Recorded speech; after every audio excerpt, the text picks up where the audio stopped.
Okay, I am once again with you people. So we were discussing about the creative nonfiction and particularly the lyrical essays. So in the lyrical essays we have discussed the theories, and after that theories today we are going to comment on.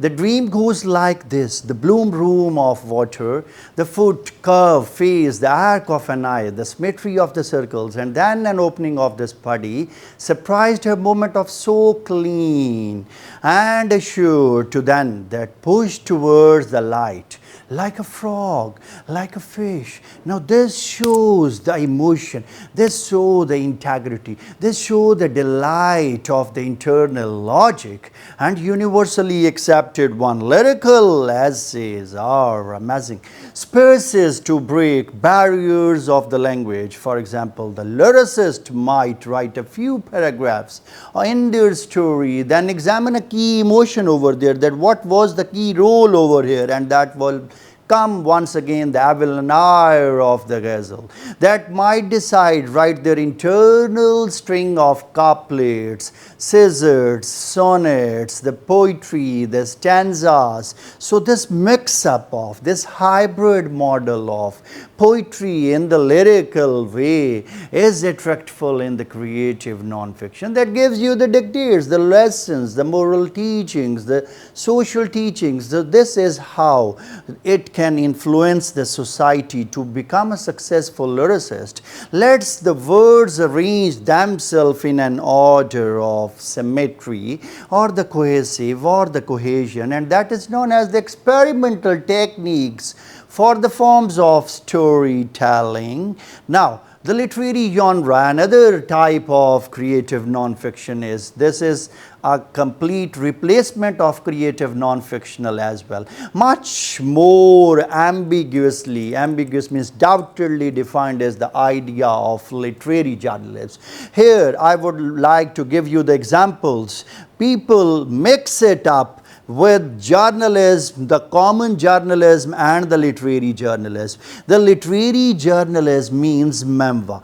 The literary journalism means autobiography. The literary journalism means biography. It means a kind of real stories. So real journalism starts with a fact finding. For example, leading Pakistani journalists, leading national and international journalists list. So moving forward with this, the idea is quite simple. It is to report on a simple life events using literary conversations, that what you got from this, why it is important, why it's where this thing is necessary in the students, in the citizens, for the politicians, for the crowds, for the civilians. Story seriously, you can best find examples from the literary journalism is more prestigious news journal such as the New Yorker, the Atlantic, Salon, occasionally the New York Times. Think pieces about real world events. Well, expository journalism might be breeding and extended metaphors rich in the form of written skills. Readers more connected to the story, one after the other, there is coherence over there. Other forms of nonfiction such as the academic essay or more technical writing might also fall under the subheading of literary journalism that provide to those pieces still use the fictional elements of creative nonfiction. Consider this reality that published the article from the Atlantic, the uncanny tale of Schimmel, Zohar-Breed, Lawrence Wessler. It employs a style that is breezy, that yet personably, including its opening line. So I first heard about Schimmel Zohar from Gravity of Goldbug. Yeah, I will give you examples over here. For example, this is how the keynote politicians address to the literary journalist. This is considered the father of literary journalist from Irish society. Moving forward, I know, but she insists it's her real name, explaining that the father was a physicist. Now see, father was the physicist, now she is mean over here, who is the director of public programs, visitor experiences at the contemporary of Jewish Museum in San Francisco. Now it comes that how to write simple non-fiction, but there are very common, there are very ordinary elements and techniques that separates it from other literary genres.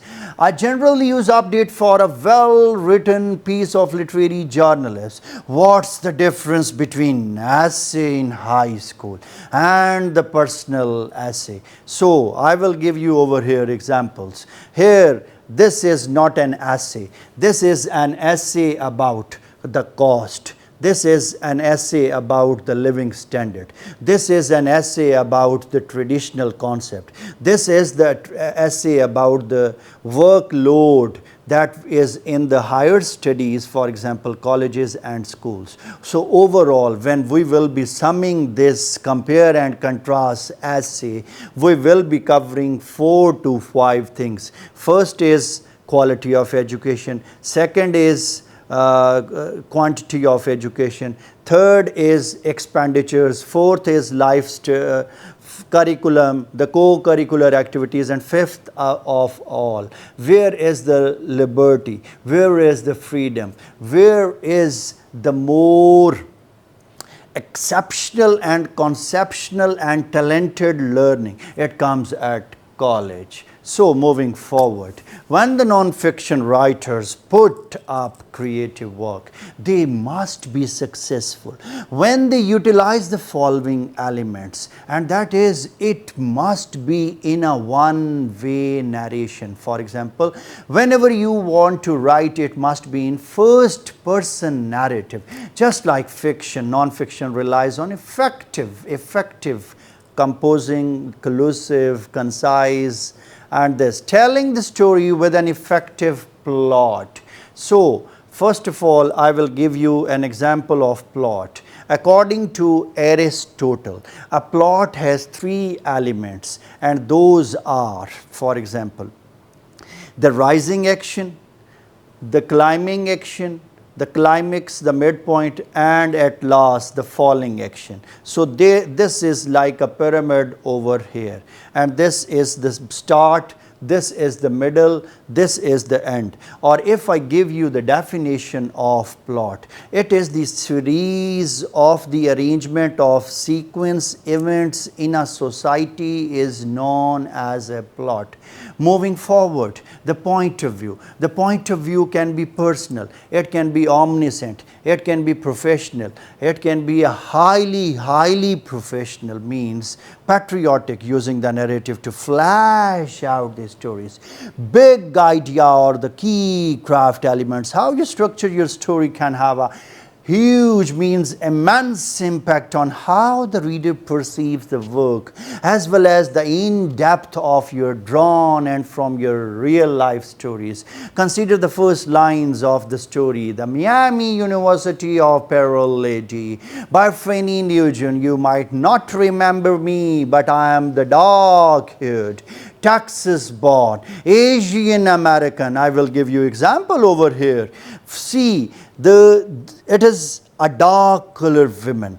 It is the born native women, but still the black one. Still the point of view is considered to be the weaker one. Still it is considered to be the lighter one. So that's why. Moving forward, American graduate student who visited payroll office on the order to the day complete direct deposit and tax forms. Because the story is written in second person, that was it was being condemned. Where the reader experiences the story as the payroll lady story's narration feels much More important, forcing the reader to elevate their own personal biases, beliefs, strengths, weaknesses. So there is the observation of whom audience, readers, spectators, peoples telling the story involves more than just simple plot elements. So it is a complex plot over here. It also involves the situation of the reader in the key details. Then is the setting, and this setting is one of an figurative language. This setting means the day, time of that scene. Requires attention to live alive. The five senses, the interpersonal dialogue is much more effective. Where the narrator observes changes in vocal pitch, certain facial expressions, movements in body, and this is the language essence essentially. Overall, this beautiful language, the composure is there necessary in order to give you a best copy that must be sailed out. The story In Transit by Erica Flores is a perfect example from storytelling. Through the observation technique, every detail of this flash, this understanding is carefully noted to tell a story without direct action, using observations about group behavior to find hope in crisis. We get observation when the narrator notes the following things over there. Here at the St. Thomas Airport in the mid-March, we feel the urgency of transition from one awareness of how we position, means how we adjust our bodies, where to place our luggage, how we consider the first time number of peoples whom we met together, whom the belongings are placed to be, and this is the steel table over there. And then is the same conveyor belt that controlling that glowing radioactive scan, where IDs are touched by the same gloved hand or the fingers. What's especially powerful about this story is this is written with a single sentence, single agenda over there, allowing the reader to be just and overwhelmed with the conception of observation and context as being the narrator is. So overall, the last we are going to cover it is today, braiding. We have used this word a lot, but what is braiding? It is a technique most often used in creative nonfiction, where the writer is suggesting, means intertwining the multiple techniques, the multiple possible narratives, the multiple possible linkages that is being thread, means multifunctional. Not all essays use braiding because it is a complex one. It is the longer version of the story. It gets more benefits. The writer is having to intervene the story with an extended metaphor of another, that is the story within a story, and idea to draw an insight from. The crush bias, Sophia McLean demonstrates braiding wonderfully over here. There are many paragraphs that are written in first person, while others are written in second. Now this is braided. The following examples are: the crush demonstrates braiding.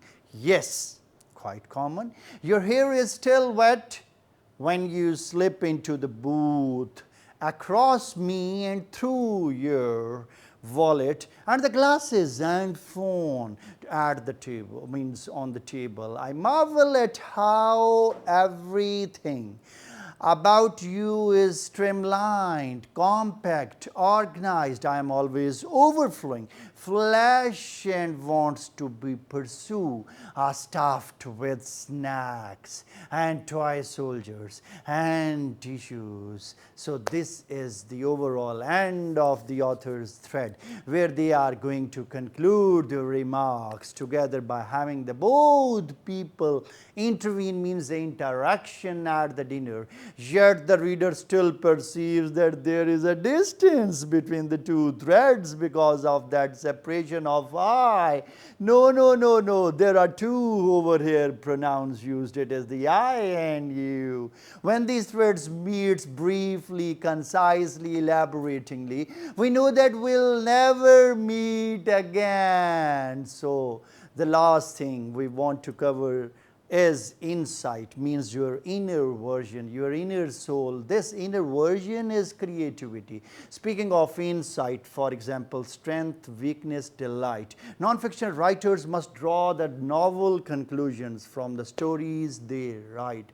When the narrator pauses in the story, they delve into the emotions, go into that body, explain them, extract them, get into that same technique and bring them to the real picture in front of the audience and readers. Often creative writers experiences this consent of insight as they write it, drawing conclusions they haven't and hadn't yet considered as they tell their true stories, which makes creative non-fiction much more genuine and raw, means a kind of rough stuff. So the story Milano Theresia by Theresia Conco does a fantastic job of finding a delightful insight in a story. The story is about the story of our names, our generations. It stands before them,